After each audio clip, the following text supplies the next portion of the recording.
घर पे होंगे, सेफ होंगे और रामलाल शिक्षण संस्थान की ऑनलाइन क्लासेस के साथ में अपनी स्टडी को और भी स्ट्रॉन्ग कर रहे होंगे। इसी पॉइंट को अपन रेगुलरिटी देने के लिए मैंने आपके लिए फिर से एक टॉपिक लिया है और जो टॉपिक है रिलेटेड टू चैप्टर 8 से है, cell unit of the life से रिलेटेड है। In the previous video we studied the what means of the cell and discovery of the cell. Now today study the cell theory. What means of the cell theory and the second point who proposed the cell theory and the other scientists to related the cell theory. So first of all, what means of the cell theory? What means of the cell theory? A theory related to cell features, related to cell structure, related to cell functions. This theory is also known as the cell theory. मेरी बात clear हुई आपके सामने? ऐसी theory है जो हमें ये बताती है सेल फंक्शंस कैसे करेगी, जो सेल्स है वो स्ट्रक्चरल यूनिट है तो किस टाइप से होगी, इन सब की डिटेल जिस थ्योरी में हमें देखने को मिलेगी। This theory is the cell theory. तो first of all who coined the cell theory या who proposed the cell theory? तो cell theory proposed in 1838 to 1839, 38 to 39। That आपको ध्यान में रखना कि सेल थ्योरी कब दी गई थी? 1838 to 1839। Then the cell theory given the two scientists. One is the Matthias Saliden and second is the Theodore Swan. Cell theory देने वाले दो साइंटिस्ट थे, एक का नाम था मेथियस सेलिडेन और थियोडोर स्वान। अब देखो अगर आपके ये पूरा नहीं याद रहता तो कोई प्रॉब्लम वाली बात नहीं है, आप केवल इतना याद कर लो स्लीडेन और स्वान में कौन सी थ्योरी दी है? सेल थ्योरी दी है। इतनी तो शायद याद रह जाएगी। सेल थ्योरी किसने दी है? स्लीडेन और स्वान ने। जो स्लीडेन है ये बॉटनिस्ट है। क्या है ये? बॉटनिस्ट है। बॉटनिस्ट का मीन्स क्या हुआ? आप क्या कहोगे? ये बॉटनी के साइंटिस्ट है, यानी ये प्लांट पे स्टडी करते थे। जो प्लांट पे स्टडी करते हैं उनको बॉटनिस्ट बोला जाता है। और इन्होंने सेल थ्योरी कब दी थी? 1838 में दी थी। कब दी थी? 1838 में। तो आपको एग्जाम में पूछ लिया जाएगा कि सेल थ्योरी किसने दी, तो दोनों के नाम आएंगे। ठीक है। थियोडोर स्वान ये जूलॉजिस्ट है। क्या है ये? जूलॉजिस्ट है। अब जूलॉजिस्ट है तो मीन्स इसका रिलेशन किससे? एनिमल सेल से रिलेटेड है और इनका रिलेशन किससे है? प्लांट सेल से है। इन्होंने सेल थ्योरी किसमें दी? Animal cell. इन्होंने सेल थ्योरी किसमें दी? प्लांट सेल्स में। इन्होंने सेल थ्योरी किसमें दी? एनिमल सेल्स में। अब ये प्लांट सेल्स में सेल थ्योरी में क्या बोलते हैं? उन्होंने क्या कहा? ये जो प्लांट सेल्स है ना, यानी जो प्लांट्स है सेल से टिश्यू बनते हैं। The plant tissue made up of different type of the cell या different type of the cell combine, different type of the cell combine to form the plant tissue according to the Schleiden. According to the Schleiden इन्होंने क्या कहा कि जो cell है, many जो sales है वो कंपोज्ड होगी, many cells composed to form the, many cell composed to form the tissue, to form the tissue. तो बस यही इतनी सी बात आपको ध्यान रखिए कि मेथियस स्लीडेन ने क्या, बॉटनिस्ट थे, इनके according plant tissue made up of the different type of the cells, different type of the cells और टिश्यू परफॉर्म में स्पेसिफिक फंक्शंस। जैसे मैं एग्जांपल दूं, प्लांट के अंदर मैं टिश्यू का नाम लूं तो एक टिश्यू को मैं क्या कह दूं? जाइलम कह दूं। आपको नाम याद आ गया होगा मे बी, है ना। एक टिश्यू को मैं क्या बोल दूं, फ्लोएम बोल दूं। जाइलम का क्या काम है, transport of the water, transport of the water, the root absorb the water and reach to the upper part of plant. तो ये पहुंचाने का काम किस करेगा, जाइलम करेगा। द फ्लोएम का क्या है, transport of the food, transport of the food. Leaves ने फूड बनाया फोटोसिंथेसिस के थ्रू, फ्लोएम उसे प्लांट के सभी पार्ट तक, फ्लोएम प्लांट के सभी पार्ट तक उसका ट्रांसपोर्ट करे। तो ये टिश्यू ही तो हुआ, है ना। क्या हुआ, टिश्यू। तो मैंने ये टिश्यू का फॉर्मेशन ने किससे कहा था, सेल से हुआ है, कि सेल से कंबाइन होके किसका फॉर्मेशन करती है, टिश्यू का फॉर्मेशन करती है। तो सेल थ्योरी में फर्स्ट हो गया बॉटनिस्ट, कौन थे, Schleiden. According to the plant tissue perform a specific function which form by combination of the different type of the cells. Clear ये टॉपिक।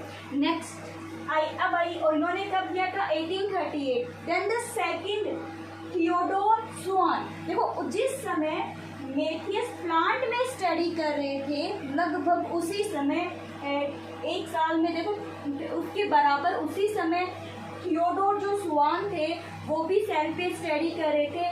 बट थियोडोर स्वान कौन सी सेल पे स्टडी कर रहे थे, एनिमल सेल पे स्टडी कर रहे थे, और स्लीडेन किस पे कर रहे थे, अलग अलग जगह पे अपनी स्टडी कर रहे थे। अब थियोडोर स्वान ने क्या कहा, सुनिए, इन्होंने क्या किया कि कोई भी सेल्स है, a cell had a outer covering, a cell had a या enclosed in a outer form. This outer covering in the present time is known as the plasma membrane, known as the plasma membrane, या फिर आप बोलते हो cell membrane. Cell की outer thin layer, outer thin layer of the cell is also known as the cell membrane। तो ये बात किसकी बताई हुई है, स्वान की बताई हुई बात है कि स्वान ने क्या कहा कि जो एनिमल सेल्स है उसके आउटर फॉर्म में एक मेम्ब्रेन प्रेजेंट है, वो जो मेम्ब्रेन है उस मेम्ब्रेन को उससे क्या नाम दे दिया था, क्या नाम दिया उसने, कि प्रेजेंट टाइम में इसको प्लाज्मा मेम्ब्रेन के नाम से जाना जाता है। अब इन्होंने अपनी थ्योरी कब दी थी, 1839 को इन्होंने अपनी थ्योरी दी थी। तो ये दोनों पॉइंट शायद आपके क्लियर हो गए होंगे कि सेल थ्योरी किसकी है, मैथियस स्लाइडेन और थियोडोर स्वान दोनों की है। स्लीडेन ने प्लांट्स में ये थ्योरी दी थी, प्लांट टिश्यू है, डिफरेंट टाइप की सेल कंबाइन होती है और स्पेसिफिक फंक्शन को परफॉर्म करती है। थियोडोर स्वान ने एनिमल सेल्स में देखा था, ये जूलॉजिस्ट थे इसीलिए एनिमल सेल पे स्टडी कर रहे थे। इनके अकॉर्डिंग थ्योरी क्या कह रही थी, इनके अकॉर्डिंग थ्योरी कह रही थी कि the outer form is known as the plasma membrane and the cell membrane. Clear हो गई बच्चों इतनी बात। अब मेरी बात ध्यान से सुनिएगा। अब इन्होंने ये तो कह दिया कि सेल की आउटर वॉल बनी, ये बात कह दी, ये कहते हैं कि सेल कंबाइन होकर के टिश्यू बन गई, इन्होंने ये बात भी कह दी।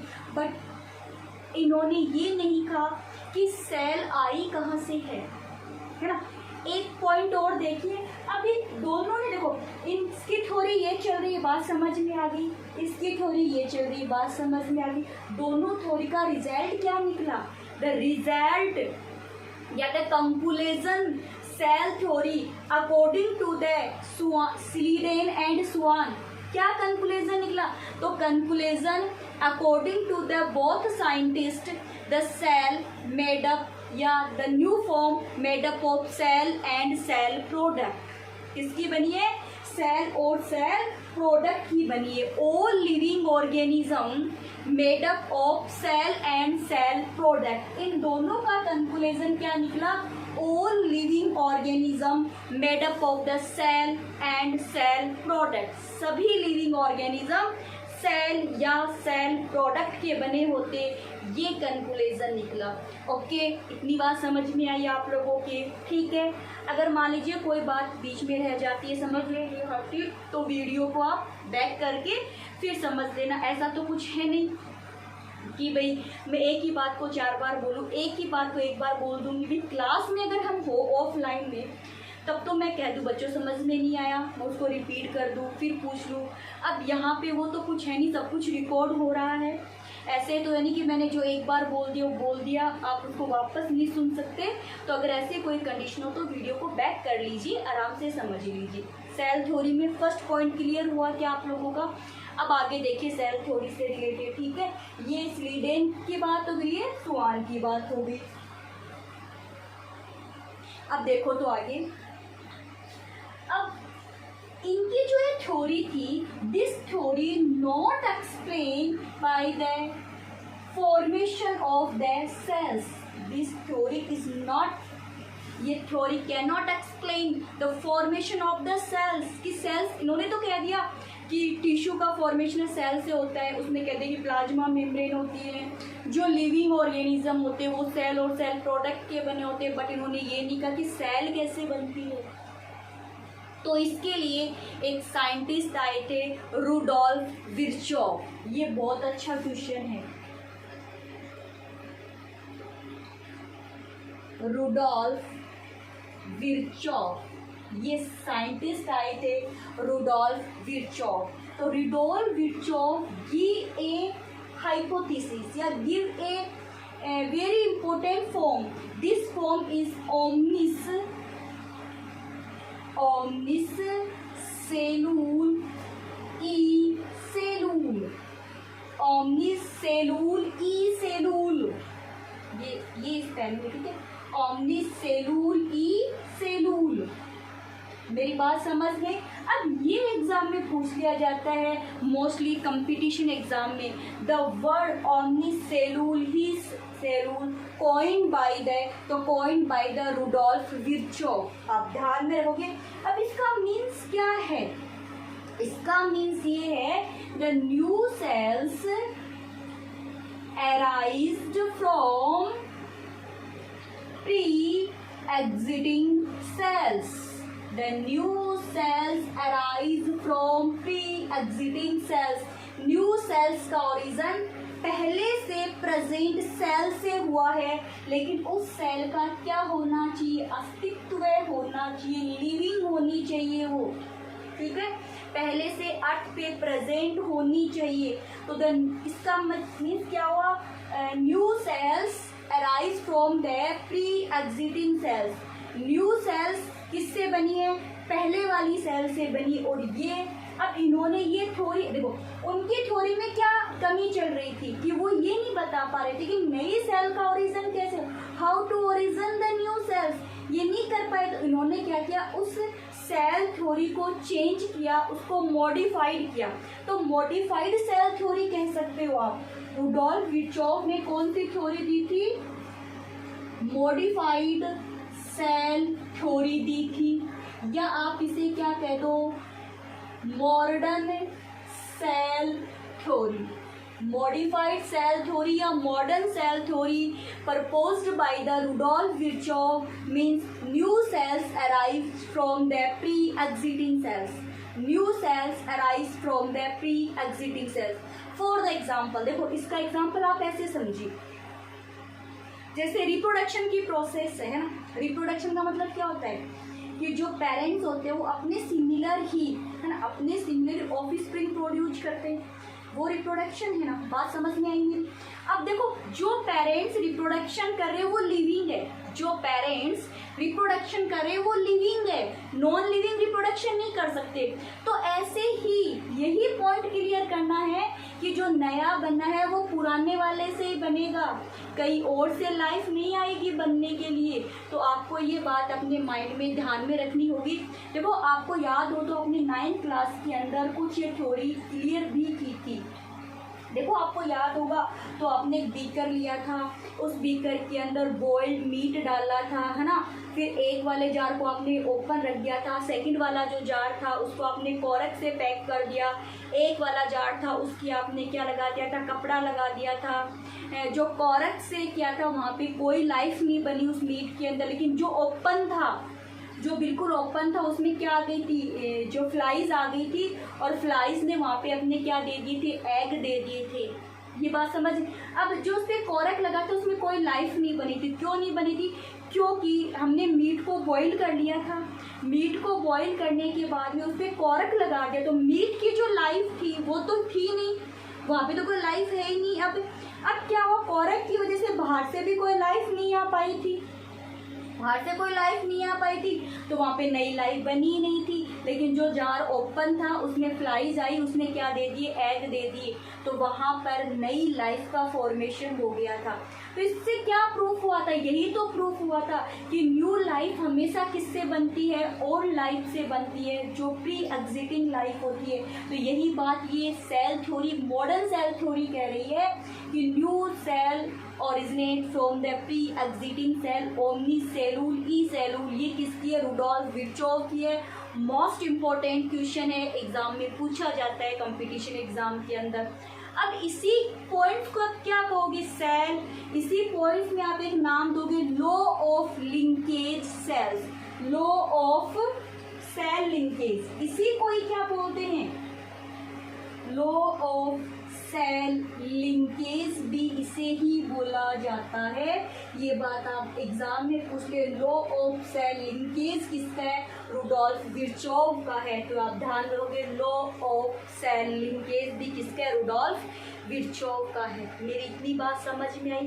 अब देखिए, अब हम क्या कहेंगे सेल थ्योरी के लिए? New cell arised from the pre existing sales.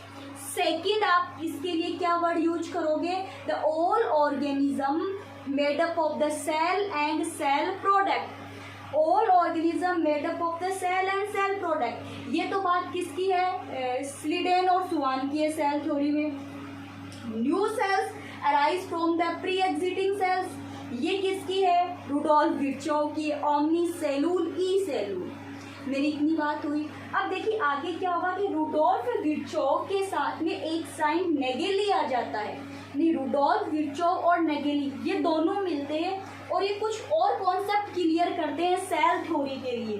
कौन कौन? रुडोल्फ विर्चोव और नेगेली दोनों क्या बोलते हैं? देखो, फर्स्ट बोलेंगे दोनों कि cell is minute, cannot seen by the naked eye, only seen help of the microscope.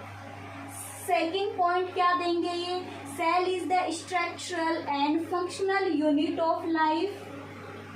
Cell is the functional, समझ में आ रही है ना मेरी बात? मैं क्या कहना चाह रही हूँ कि जो लाइफ में जो फंक्शन परफॉर्म कर रहा है वो भी एक सेल है। तो cell is the functional and structural unit of body या life. Then the third point, very important point, cell contain a nucleus, है ना। आपको ये बातें पता है, देखो कोई नई बात नहीं है कि एक सेल है, एक सेल के इंटरनल एक न्यूक्लियस है और इस न्यूक्लियस में क्या प्रेजेंट है? Genetic material. Genetic material, genetic material हम किसको कहते हैं? करैक्टर जो one generation to another generation जा रहे हैं, हमारे अंदर जो करैक्टर्स आ रहे हैं, हमारे अंदर जो भी स्पेसिसिटी है वो हमें हमारे पेरेंट्स से मिली है, हमें हमारे पेरेंट्स से मिली है। तो किसके थ्रू? जेनेटिक मटेरियल के थ्रू। तो जेनेटिक मटेरियल का ट्रांसफर भी कौन करती है? सेल करती है। The hereditary material transfer by the cell. Clear होगी इतनी बात? तो दो तीन पॉइंट थे, स्ट्रक्चरल फंक्शनल यूनिट है, स्मॉलेस्ट बेसिक यूनिट है, लाइफ की बेसिक यूनिट भी सेल होती है, और जेनेटिक मटेरियल का ट्रांसफर भी कौन करती है? सेल। की जेनेटिक मटेरियल कहाँ है? न्यूक्लियस में, और न्यूक्लियस कहाँ होता है? सेल के अंदर होता है। तो ये कंप्लीट होती है यहाँ पे सेल थ्योरी। आई होप आप लोगों को सेल थ्योरी वाला जो टॉपिक है वो अच्छे से समझ में आ गया होगा। देखिए हमने सेल थ्योरी पहले भी पढ़ी है, मैं ये नहीं कहती आज ही पढ़ी है हमने सेल थ्योरी, लेकिन यहाँ पे कुछ नई चीज़ें पढ़ी है हमने। स्लीडेन और स्वान की जो ओल्ड सेल थ्योरी, स्वान क्या बोलता है, स्लीडेन क्या बोलता है, फिर उसकी जो थ्योरी उसको सही किसने किया था, रुडोल्फ विर्चोव ने किया था। फिर रुडोल्फ विर्चोव की थ्योरी अपन देखते हैं, इसको मॉडर्न सेल थ्योरी या मॉडिफाइड सेल थ्योरी बोलते हैं। फिर कंबाइनिंग सेल थ्योरी देखते हैं सभी की, और उसके बाद में अपन क्या देखते हैं, रुडोल्फ विर्चोव और नगेली ने क्या क्या बोला था। आई होप यहाँ तक आप सभी को ये टॉपिक क्या है क्लियर हो चुका होगा, कोई दिक्कत नहीं आ रही होगी। अभी तक हमने क्या देखा है बच्चों, सेल के कुछ पिक्चर्स देखे और सेल थ्योरी देखी। अब मैं आपको कह दूं कि जितनी भी लिविंग सेल्स है वो सेल थ्योरी को फॉलो करती है। क्यों नई cell arise from the pre existing cells, but cell theory का एक एक्सेप्शन है ना, एक अपवाद है, कौन, वायरस। सेल थ्योरी को फॉलो कौन नहीं करता, जो वायरस है वो सेल थ्योरी को फॉलो नहीं करता है। तो कैसे नहीं करता, चलो देखते हैं भाई। वायरस अभी तो बहुत फेमस है, वायरस तो वायरसेस की कंप्लीट निकरवारी में आपके खुद के एक चैप्टर है वायरस का टोटल, तो वहाँ करेंगे। वायरस वर्ड किसने दिया, वायरस को किसने डिस्कवर किया, इसकी कौन कौन सी कैटेगरी होती। यहाँ तो सिर्फ मैं ये कहना चाहूँगी कि जो वायरस है ये जब एटमॉस्फेयर में है ना, इसका मतलब एयर में, वाटर में, सोयल में है। To behave the non living, non living के जो करेक्टर्स आपको पता है, न्यूट्रिशन नहीं होता, रिप्रोडक्शन नहीं होता है ना, रेस्पिरेशन नहीं होता, यानी अपने जो नंबर है उनको ये इंक्रीज नहीं करता। बट जब ये नियरेस्ट या enter in the host cells means human, plants, other animals. जब वायरस हमारे बॉडी में एंटर करता है, एनिमल की बॉडी में एंटर करता है, टू बिहेव द लिविंग, किसकी तरह बिहेव करने लगता है, लिविंग की तरह बिहेव करने लगता है। मीन्स इनमें न्यूट्रिशन लेने लगेगा, मल्टीप्लिकेशन करने लगेगा। अब मेरी बात सुनो, सेल थ्योरी क्या कह रही थी कि नई सेल्स पुरानी वाली सेल से बनती है, सेल थ्योरी कहती है ना, new sales arise from the pre existing cells. But यहाँ पे तो ये रूल फॉलो, जब ये एटमॉस्फेयर में था तो सेल थ्योरी कहाँ फॉलो हो रही थी, कहाँ डिवाइड हो रहा था, कहाँ न्यू सेल्स बन रही थी, इसमें रिप्रोडक्शन हो ही नहीं रहा था जब एयर, वाटर, सोयल में था, है ना। लेकिन जैसे ही किसी होस्ट में एंटर करता है, ये कंप्लीट सेल थ्योरी को फॉलो करने लगता है, मल्टीप्लिकेशन करता है। जैसे मान लो ये वायरस है, ये एयर से कहाँ एंटर किया, होस्ट सेल में एंटर किया, होस्ट सेल में एंटर करने के बाद में इसमें मल्टीप्लिकेशन होने लगा और इसने अपने नंबर को क्या कर लिया, इंक्रीज कर लिया।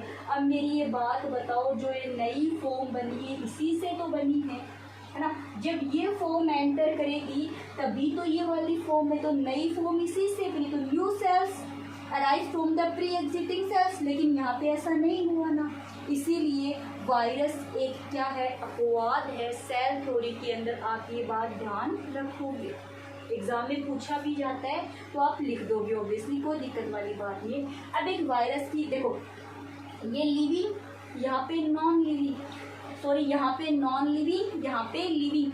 तो लिविंग और नॉन लिविंग की कनेक्टिंग लिंक भी आप किसे कहोगे, वायरस को कहोगे। लिविंग नॉन लिविंग की कनेक्टिंग लिंक क्या है, वायरस है। ओके बच्चों, है ना, इतनी बात क्लियर हो गई सभी बच्चों के। फिर उसके बाद में नेक्स्ट देखिए, हम बात करेंगे कि जो सेल्स है, नेक्स्ट वीडियो में बात करेंगे हम ये सभी की जो सेल्स है उसके कंपोनेंट कौन कौन से होते हैं। फिर हर सेल, प्रोकैरियोटिक, यूकैरियोटिक सेल की स्टडी करेंगे हम लोग, मल्टी सेलर, यूनिसेलर ऑर्गेनिज्म की स्टडी करेंगे। ये सब अपन नेक्स्ट क्लास में करेंगे। और मैंने आपको ये कहा था कि वीडियो को देखने के बाद में आप लोगों को कमेंट्स बॉक्स में अपना नाम लिखना है, प्रेजेंट देनी है, ऐसे पता भी नहीं चल रहा कौन से स्टूडेंट है जो प्रेजेंट है। तो आप अगर स्टडी को रेगुलर करना चाहते हो, अच्छे से स्टडी करना चाहते हो, तो अपनी प्रेजेंट दोगे। ओके बच्चों, आज की क्लास मेरी इतनी थी। मैं आपको नोट्स प्रोवाइड करवा दूंगी सभी को, ठीक है। नोट्स आपको मिल जाएंगे टाइम पे। आप एक बार वीडियो को देख करके टॉपिक को अच्छे से समझ ले। ओके बच्चों, बाय। बच्चों, क्लास ख़त्म करने से पहले मेरे एक बात और याद आई है जो आपको बतानी थी।